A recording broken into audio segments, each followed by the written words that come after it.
I guess you can't add gloss forever. This isn't Brazil, which seemingly latched onto the 80s and never looked back. The new AXN logo finally resolves some of the awkwardness of the last logo, with the word mark leaning into the diagonals and forcing the N to fall in line. The bottom opening, however, creates a space for a small pyramidal shape, whose faces and sides set up the direction for the rest of the brand. The main graphical element is an assortment of red pyramids flying around and crashing into each other.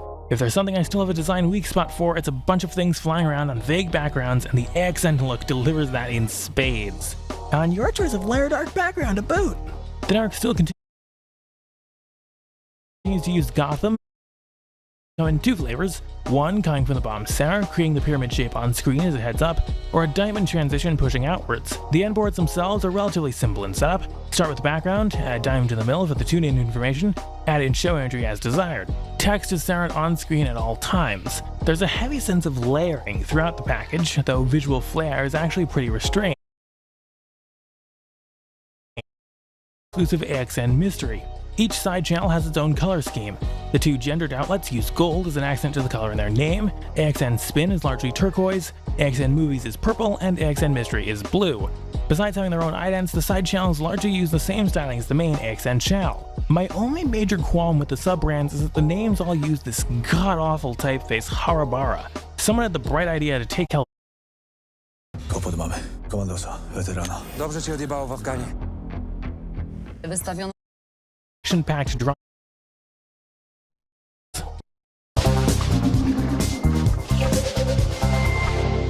This ident came in around 2012. It's an evolution of the brand package they had prior, which was introduced around 2011. There are two big changes between them, bringing the rotating diagonal pillar motif based on the X in the then current logo front and center, and a change in the Narc's on-air typeface from ITC Avant-Garde to the ubiquitous Gotham.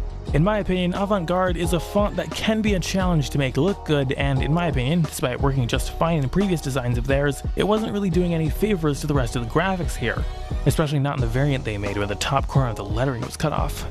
Ugh. The AXN logo itself also gets a bit of shine, making the really awkwardly constructed logo type, seemingly two different weights of Futura sent through a taffy machine and then one bar of the X extended further, and all horizontally off-center to boot, look a little better. Color-wise, black, white, and red, the Narc's main color scheme for ages, now get relatively equal play. Black now gets a bigger role compared to the previous look. Beyond the logo, I actually really like the look and execution of this package. The pillar background is nice and glossy, and actually upon a closer look, I think those pillars are triangular, which ties into the logo a little further, and the animation of elements on screen is connected to a diagonal grid created from the edges of the bars as they animate in. Plus, Gotham looks great on screen as it always does. It's actually really slick and pretty well thought out, which was not the takeaway I was expecting to have while I was looking into all this.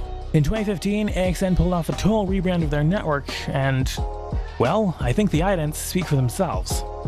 The bright idea to take it out and up to par. There are only a few things I really question as to whether or not they work, like the This Week primetime promos. The rebrand was also expanded into AXN spin-off channels, female skewing AXN white, male skewing AXN black, no that's not racist, youth leaning AXN spin in Central and Eastern Europe, AXN sci-fi in Italy, the now defunct Last Stand from when AXN spin-off outlets were thematic, AXN movies, self-explanatory, formerly in Canada and now in Portugal, and the Japan exclusive AXN mystery that's ever been used in brand design, right up there with Sensation. Ugh. AXN's use of it here just cheapens the brand for no real reason. I mean, it doesn't even match with the rest of the look. You're already paying for the licenses to several weights of Gotham. What's one more so you can make the logos of your side channels look decent? Look at how much better and more professional this looks. Why did you not just do this?